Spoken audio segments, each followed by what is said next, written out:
जाखांनानै गय जानो नागिरदों। हेलौ खुलुमबाय लोगोफोर, आंनि मैथा ब्लग इउटुब चेनेलाव गिबियावनो बयखौबो बरायहरग्रोनाय थालायबाय।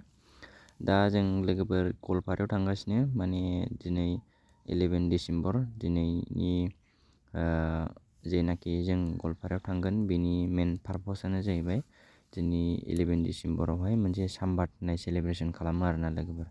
बे सामबादनि मिनिङानो जाहैदों डिसकासन बा इन्टारेक्सन खालामनाय लालायनाय आरोना लोगोफोर। जों दा फैयै फैयै नै ब्रह्मपुत्र रिभार मोनफैबाय।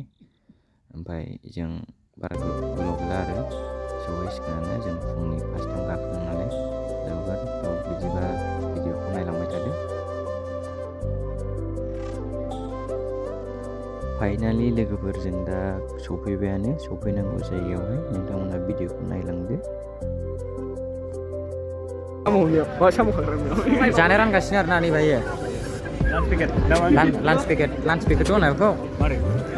लोगोफोरजों गवालपारायाव दंफैयो, जानायनि फारियाव लाइनाव दङ। जानायनि लाइनाव दङ। नोंथांमोना भिडिअखौ मोजां मोनबा साबस्क्राइब खालामदो। नोंथांमोन गारिनि हौरे सेराव जाहैगोन ना? ओरै दैबो बथल गंब्रै गंबा दंखायो। जों गंनैसो थिखांलांगोन दा। लाइनाव दङ। नैबावनो मा आइटेम दालि जहल पापर ना मानि दं, दरनै दं, हारा गोनां। मा होनोमोनलाय बेखौ? लिबु दं। बियो बबे नों जायोसै दां। खथे जागोन नागिरबाय।